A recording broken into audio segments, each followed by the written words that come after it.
And here we are live with 5G. We're going to do the full course in a number of classes, actually. This is the first one. So before we get started, guys, how long do you think it would take to bootstrap a complete 5G cloud from scratch? Wild guess. I'm not allowed to answer that. I have a little experience. But you would say like 5 years, right? Yeah, 5 to 7. Yeah. Okay, but we're going to do it like tonight. So I think you're all in here. So I'm going to have you join me. Give me a thumbs up just verbally once you're here. Hop into your content environment. You all know how to run the labs. So this is the 5G lab. I'm going to introduce you to this thing right here. And you're like a beeline right straight to lab number 15. That's where you're going to go. And we're going to play around with that channel changer out there. Let me know when you're there. Someone's on my system with me. I wonder how that could be. My screen got smaller. Now it's big again. That was me. Are we all there then?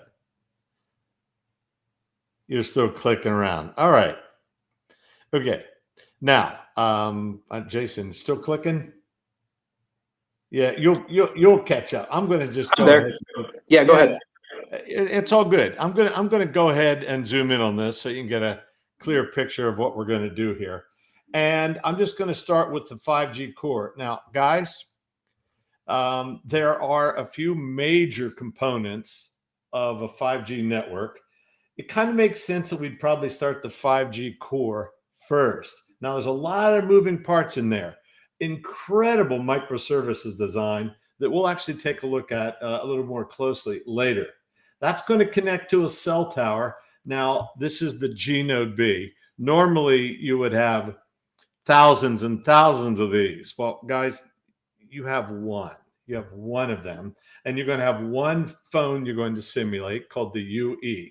And hopefully it makes sense that the perfect place to start would be the core. We have to bring that up first. Now, to do that, we're going to run our own operational support system, or OSS. So I want you simply to go over here, click the channel changer, and then drop down to the 5G core. It's going to be like the third item there. And as soon as you get there, tell me what color you see. Ooh, yellow. Yellow. Yeah. And you know what? I wonder what would happen if you just type 5G and hit the tab key a couple of times there. See, you're in an operational support system, and it's saying you're on a 5G core in the operational support system. You can 5G core down, which we don't want. You can do a 5G log, and you can do a 5G core up. Now, I want all of you to show off, because you're all teachers. So do a Control B and split your screen like that. Control B, double quote, and then just go ahead and slide this up like this, because you probably want to run the log down here. The next thing I want you to do is in your second screen that you've just split, you're going to do the 5G CL, hit the tab key for 5G log, and start your logging. Hey, Stu, can you zoom in on that a little bit? Oh, it's not showing up so well, is it? It's just a little small. Yeah. For my tiny little watch screen. Yeah, thanks for reminding me. Thanks for reminding me. Okay, it's zoomed in from space now. So let me backspace all of it. Give me a holler when you guys are there. Holla. Right there. Okay. All right, so obviously logging is running, but we're not seeing any logs. So hop up here and just do 5G core up and start your 5G core.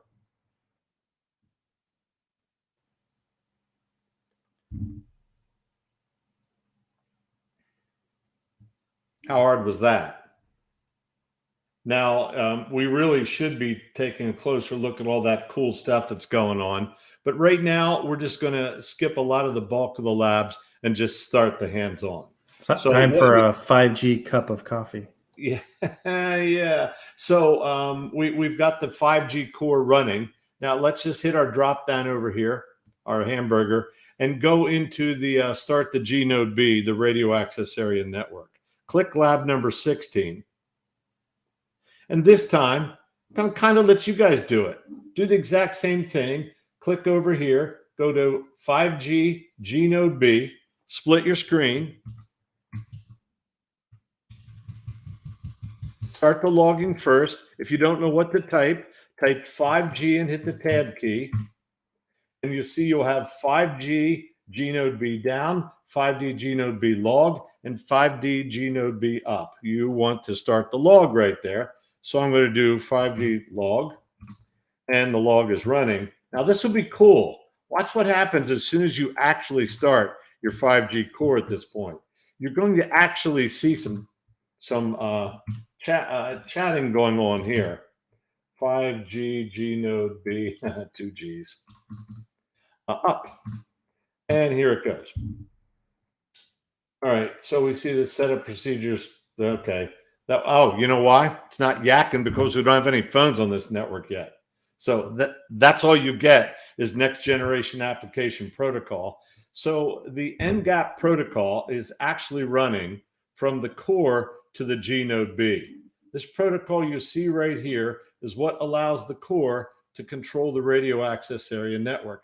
And it's as simple as that. We have these two components up and running right now. So next step is actually to click over to the phone, but we don't have a phone configured yet. So we're going to have to bring up this web console. So let's hop into our little drop down here into our hamburger and click number 17 to start the web console. Now our web console is not running. This is a Golang program that actually we are going to use to manage the 5G core as well as to interface with all the phones that it knows about. It actually connects to MongoDB in the background. We don't show you that, but that's what's going on. So let's go ahead and click the web CLI. Now, you know what? I'm going to split the screen here. You should do that as well, just because I think it's valuable to start the logging. So I'm going to start the logging first because I want to see what's going on. And then up here, I'm going to just bring the web console up like this. Okay. Now our web console, it's listening on port 5000. Not that that really impacts us. And we now have a web CLI running. So our core is running, the G node B is running, and our web CLI is running. Now that we have that, let's provision our first phone. Let's start our first $50 a month billing going on right here. Well, not so fast. The first thing to do is to configure the UE, that's the user equipment, fancy name for phone. And we're going to take a look at that. So it tells us to go to the 5G UE. So in your OSS console, notice you'll see a different color. Every time you go to a different device, you're going to see a different color down here. And let's follow the instructions at this point. So we're going to show the user the UE information. This is the stuff that would actually be on the SIM card. By the way, how many of you are seeing Batcat for the first time? No, Batcat. Yeah. I know BJ's seen it many times. This is really pretty, way better than Cat, I think. And you know, if we're really drilling into what's going on, we would need to learn what every one of these things are. But in this session, we just want to get the network running. We can come back and we can analyze this later. At this stage of the game, okay, I see my UE and I notice that there's a lot of configuration. Guys, a lot of this stuff is things that would be already burnt on the SIM card. Or actually, some of this would actually carry over that would already be on a 4G SIM if you run it in a sort of a demoted mode called ENDC. It's 4G, 5G conversion, that halfway point that we're currently living in. All right, so that was kind of a look and see. So I see that there's a phone. I see it's configured. Yay. Let's go into the web console, and I'm going to show you how nicely we're going to treat you. This is almost like it is cheating. It is totally cheating, and this is the way an OSS would normally work. So I'm going to go into the 5G web console, way down the bottom, the web user interface. Click. Now, we could read the lab if we'd want, but the password is, the login is simply going to be admin, and the password is printed in bold letters right in front of you. Just look up FREE 5GC. It's printed right on the screen in blue and orange, and log in. Now, at this point, not now, at this point, I really have to zoom out so you can see the subscribers button. I want to click that. Now, a really good OSS would have all of the SIM cards already logged into them. So let me bring you guys back in here for a moment, because there's a bit of common sense in this that is often elusive. You've all seen a SIM card, right? Those tiny little cards that plug into your phones. Yeah, I tend to crush them. Yeah, well, do you know there's data on there? It's a smart card, right? Yeah, and it has a lot of data on it. And guess where that data needs to exist? So you don't know, do you? You're not sure. All right, well, here's the thing. On this screen that you're looking at right now, it needs to be in there, or this doesn't work. The data also needs to be on the phone in the SIM card. Now, you've been all teachers for a long time.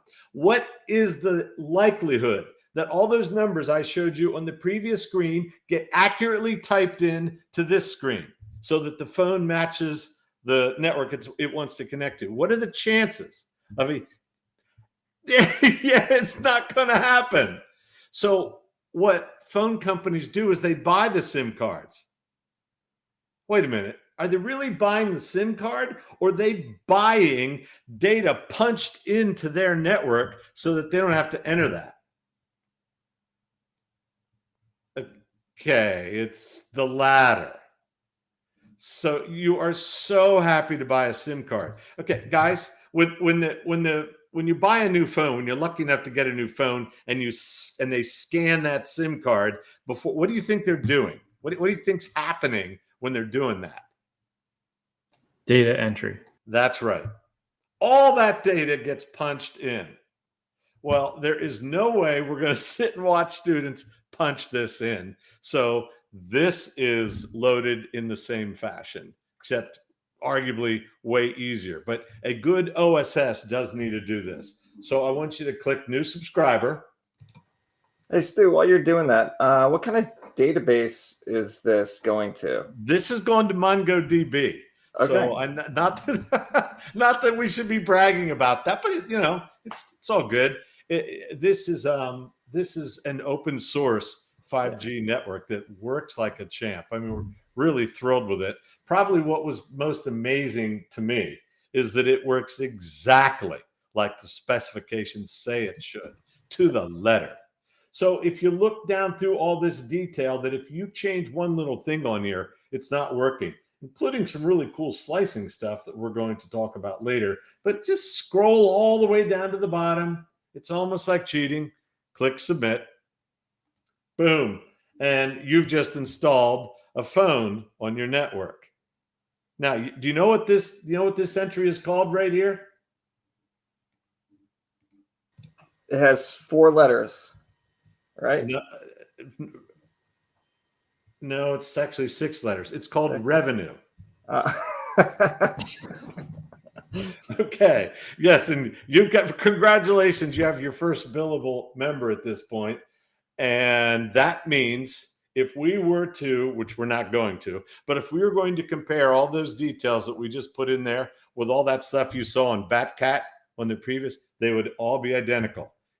One little thing changes in the security, in the IMSI, in the operator ID, it will never work.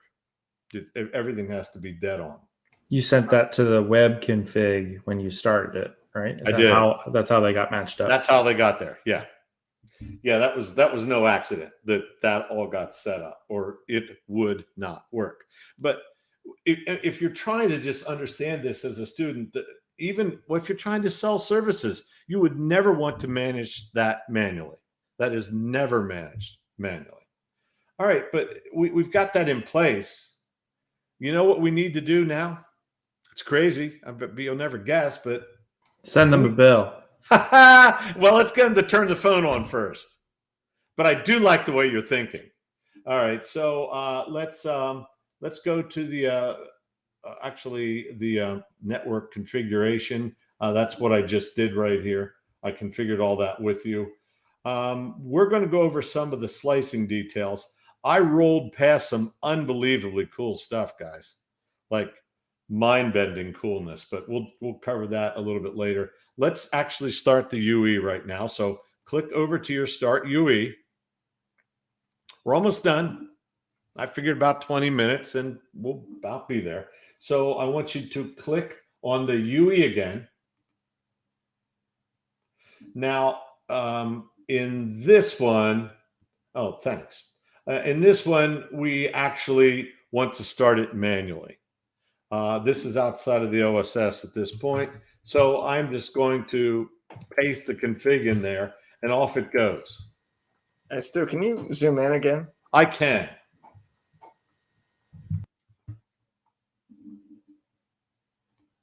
Cool. Works for me. Yep. So you'll see the phone was not registered at one point, but now it is registered. Cool. And by the way, is registered, initial registration successful? What does that mean relative to the configuration of the phone and what we put on the network? They matched. Yeah, exactly. And it's off and running. Now what I want you to do, you have a complete operating system console right now. Click on the channel changer, go back to the core, and zoom back out. Any difference there?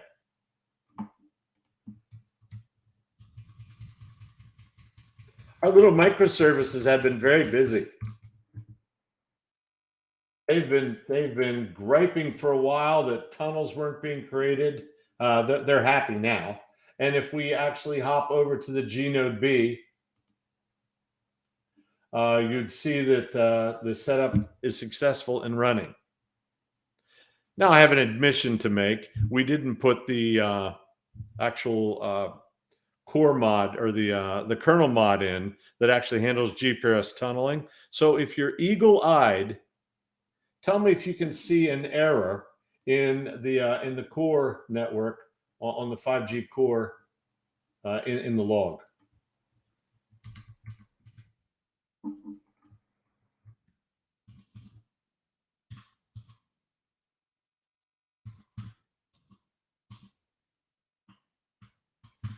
See it griping about a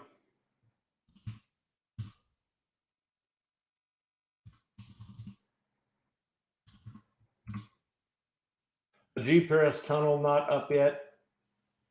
Yeah, not found GTP 5G. That's GPRS tunneling protocol.